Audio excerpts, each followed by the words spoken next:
All right, buckle up, because what you're about to watch is a masterclass in how not to handle your own criminal case.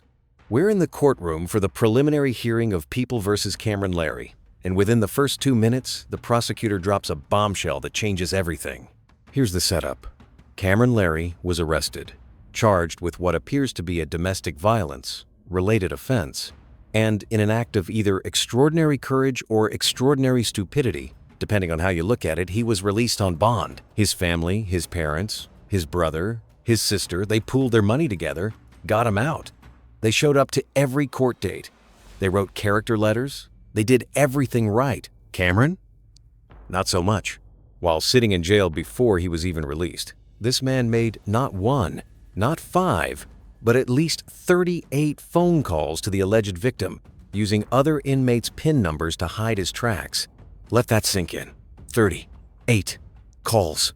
And it gets worse. Prosecutors allege those calls weren't just check-ins. They were allegedly an attempt to coach the victim on what to say, a potential witness tampering scheme that could now land Cameron Larry a second felony on top of his original charges. The alleged victim? She's not even in court today. And the prosecution believes that's not a coincidence. So now the judge is faced with a critical decision. Does Cameron stay free, supervised by his family on home confinement? Or does the court pull the plug entirely and send him back behind bars? This hearing is about to get intense, and that judge is absolutely livid. I already made the mistakes, Your Honor. It was way before that. After I got put in there for 30. Here's the problem. You've interfered with the whole system. That's the problem. You should have never done any of this. Dad, don't do it. Court calls case People versus Cameron Larry. Good afternoon, Your Honor. Ray Tannehill, Assistant Prosecuting Attorney on behalf. Thank you, Your Honor. Alex Warren Green on behalf of Mr. Larry. Mr. Larry, could you please state your name for the court? Cameron Larry. What are we doing? Before we go any further, let's pause on something the prosecutor just said. The people are seeking an adjournment. Now, for those not fluent in courtroom speak, an adjournment is simply a request to postpone the hearing to a later date. But here's what's critical. The reason why they're asking for it. The officer in charge, the lead investigator on this case, is sick and unavailable to testify today. Without his testimony, the prosecution can't properly proceed with the preliminary examination. A preliminary examination, for context, is the hearing where the judge determines whether enough evidence exists to send this case to trial. It's a massive step. But beyond just the sick officer, the prosecution is dropping a far bigger bombshell right here. Those jail calls. They're telling the judge that Cameron called the alleged victim dozens of times from jail, coached her on what story to tell, and now she isn't showing up to court. That's not just a bond violation. That potentially rises to the level of witness tampering and obstruction of justice, both of which carry serious felony charges. The prosecutor is essentially laying the groundwork to argue Cameron shouldn't be free at all. Your Honor, as I explained at the bench, people are seeking an adjournment. Quite a few things have come up. The easiest one to mention is that the officer in charge is informed me at the point that he's ill, cannot be here to testify. We would need his testimony here today. Your Honor, there's also the issue of the jail calls that were made. This defendant, while he was in custody, called the victim multiple times. The content of those calls are highly concerning to the people. They suggest witness tampering. The fact that she is not here today kind of completes the concern we had that his calls and his communication with her have had the effect that he intended them to have.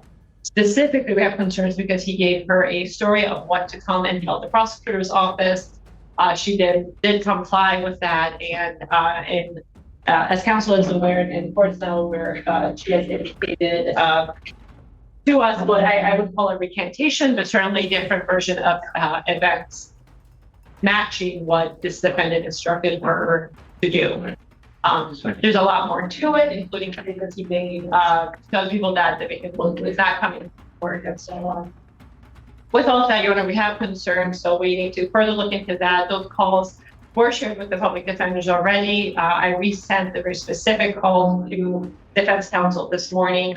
I'm going to be listening to those a little more closely. I'm considering witness tampering charges moving forward.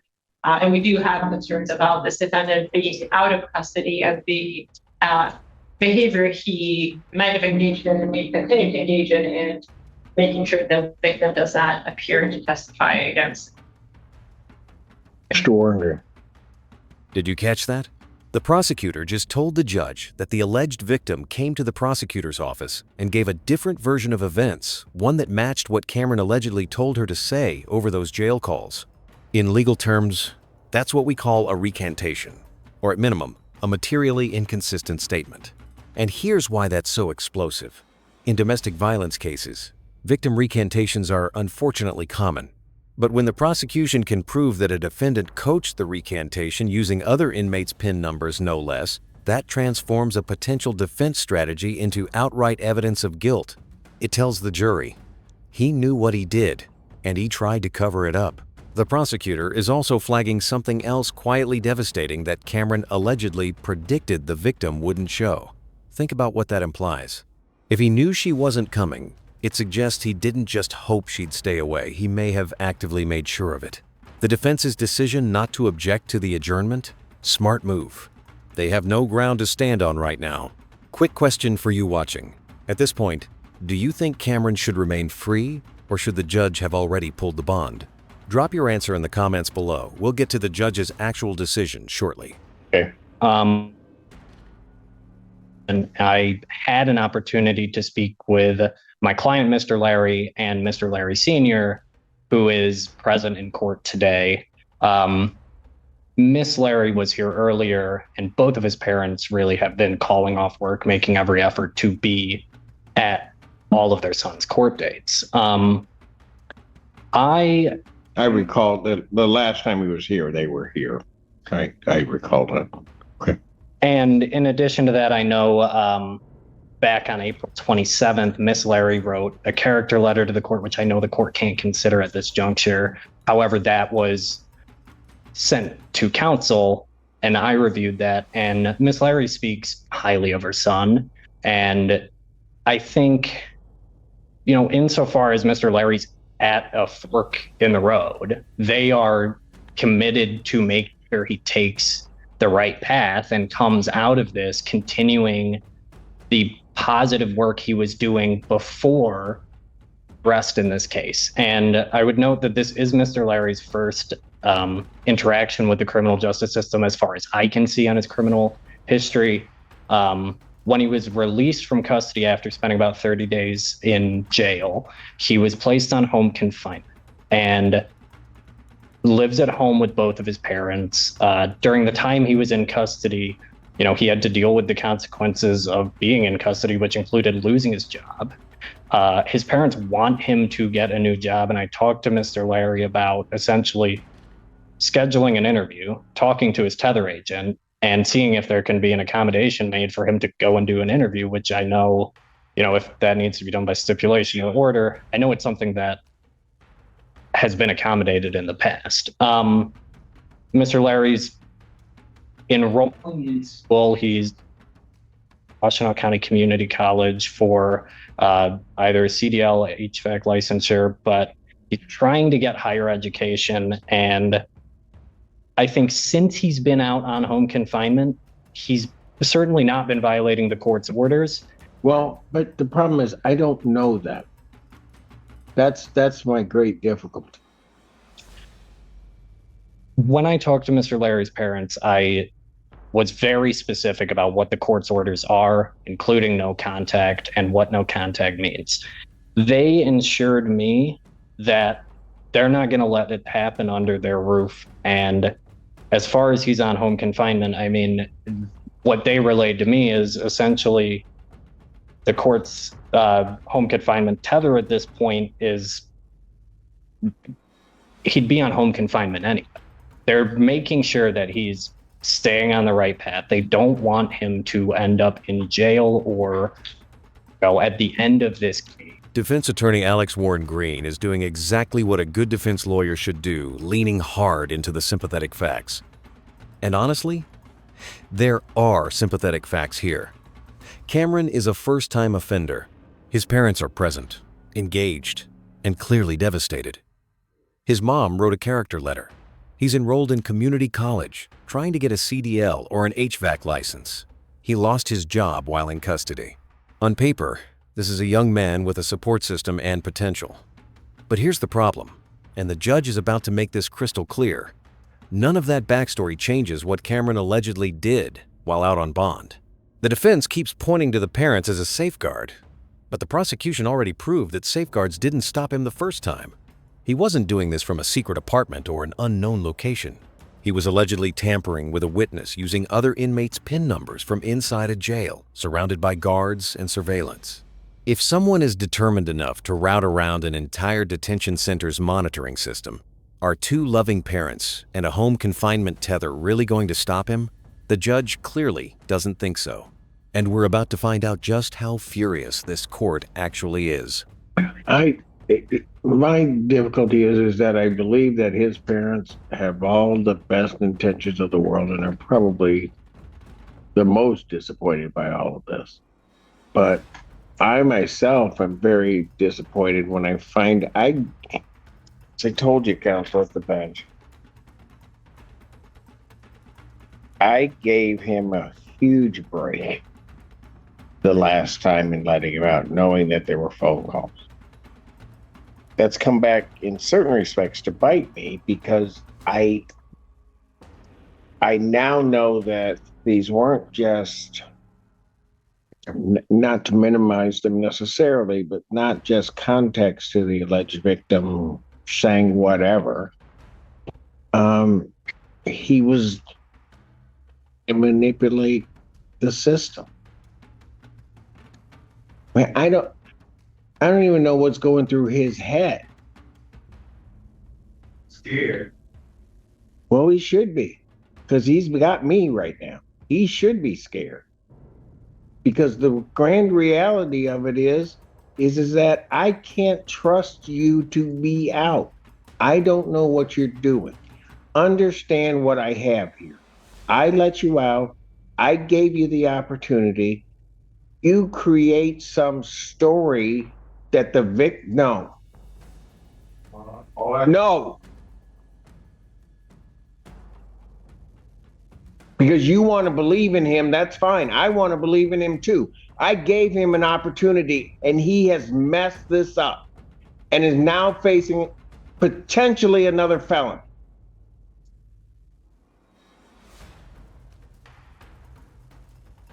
And I don't know that you even understand that, young man.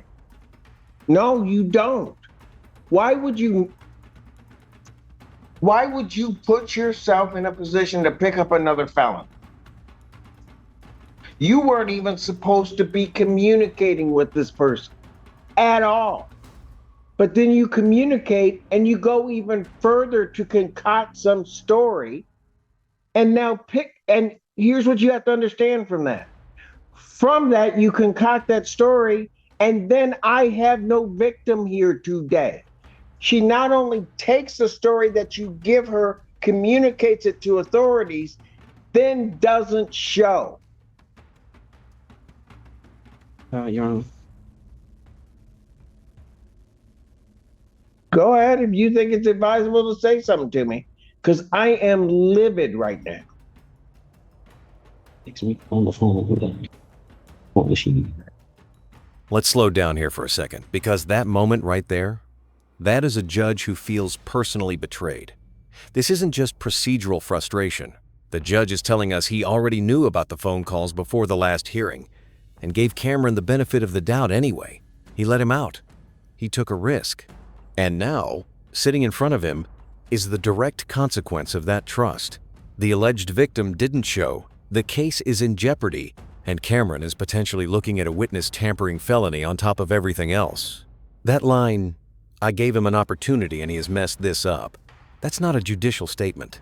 That's personal. Judges aren't supposed to take cases personally, but they're human, and when they extend mercy and it gets exploited, you better believe it registers. And then Cameron opens his mouth and says, "On the phone," meaning he's still trying to explain it, still trying to justify it.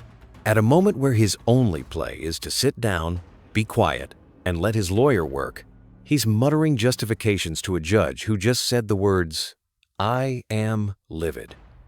This is what happens when someone genuinely doesn't understand the depth of the hole they've dug. The judge is about to make it very clear. Your Honor, I would ask the court to consider the fact, since Mr. Larry's been released on home confinement, I think almost right away, he got into some level of domestic violence programming. I spoke with Ms. Tana. There's a program that we are both familiar with that I want to refer him to immediately. And into addressing, the underlying allegations here, it addresses those of issues in terms of, it was a bond violation trying to impact the outcome of proceedings, those kinds of things. And I want to make sure that, Mr. Larry's getting to the resources he needs. I think if he's at home on home confinement with his parents, I think he's in a better. How do I know he's not contacting the victim? Well, when I spoke to his parents, Your Honor, they advised. I don't doubt that they're going to do the best they can. I trust them. I don't trust him. Mr. Warren Green, account of choices is available in jail if he wants to start that. Might be advised. Your Honor, my client would just assure the court he's not going to violate any court orders, including the no contact He order. assured the magistrate of that after his arraignment. Understood. I was nervous and she was pregnant, so this is my first time, Your Honor. What?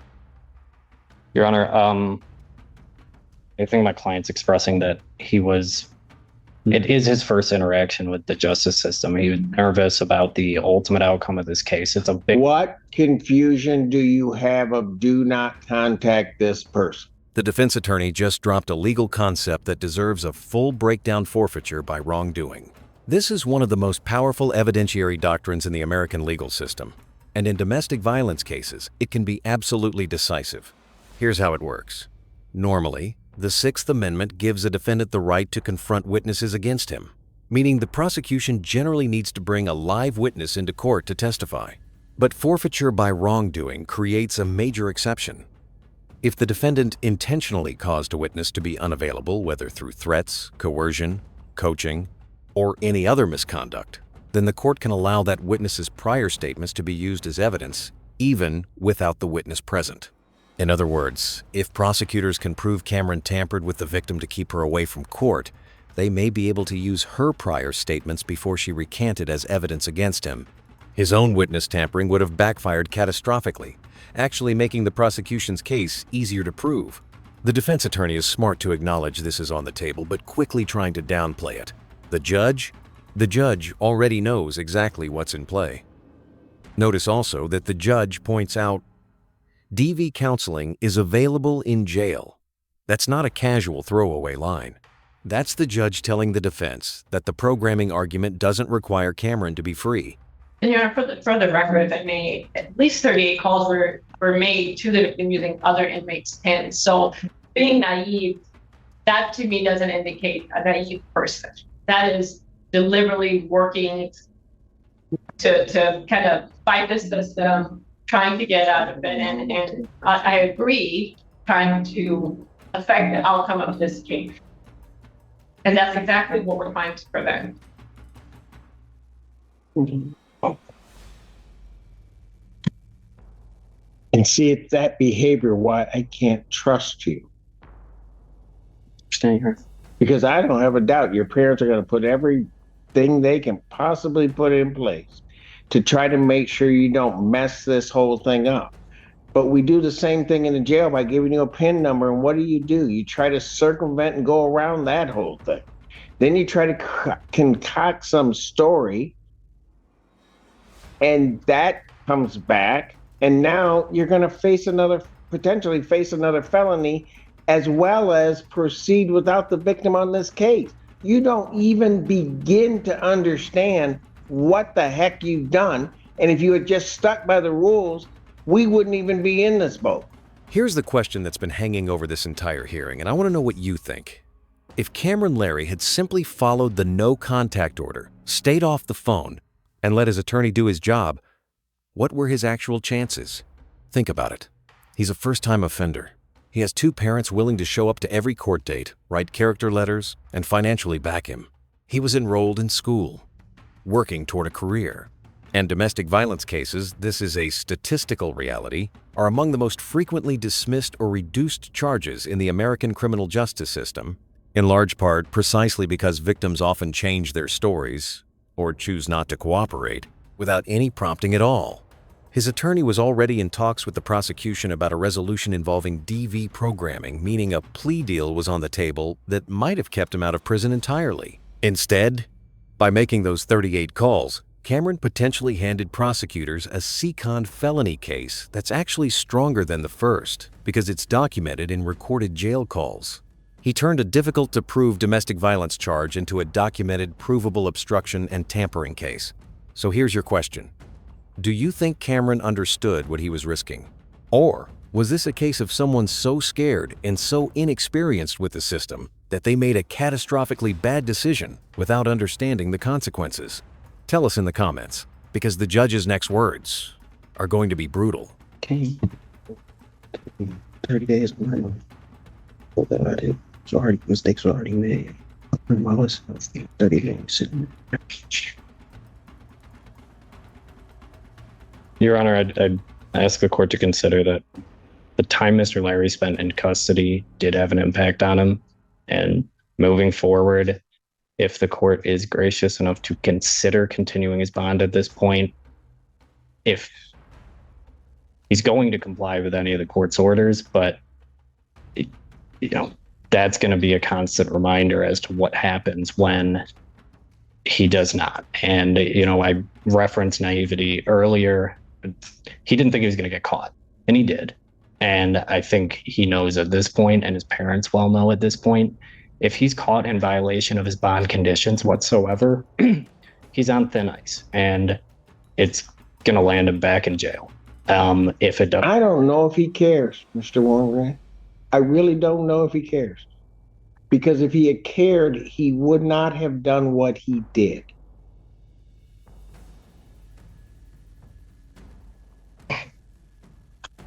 Your Honor, he's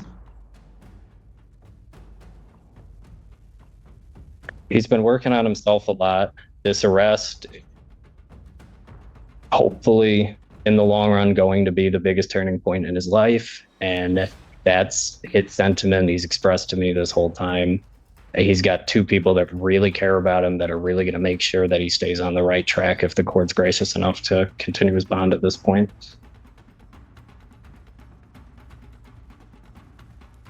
The bond that was posted for you was not your money, was it?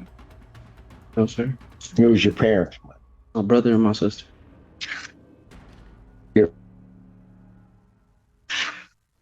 Then you got your family here. Everybody's trying to do everything for you except you.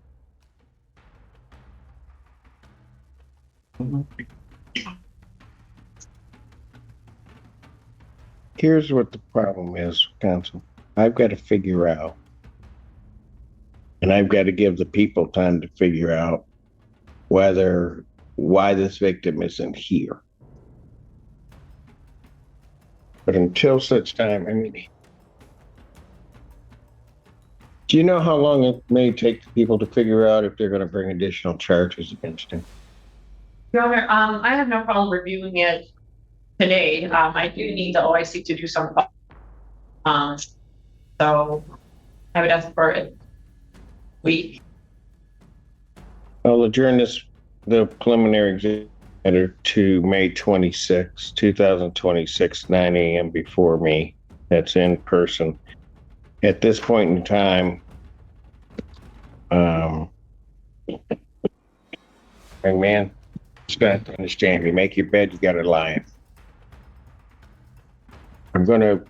I'm not going to, don't look at me like, this is you. Your family put up their money. They did that. Your parents are down here with all their time and everything, trying to stand up for you. And you did this. Before I already made the mistakes, Your Honor. It was way before that. After I got put in there for 30. Here's the problem. You've interfered with the whole system. That's the problem. You should have never done any of this.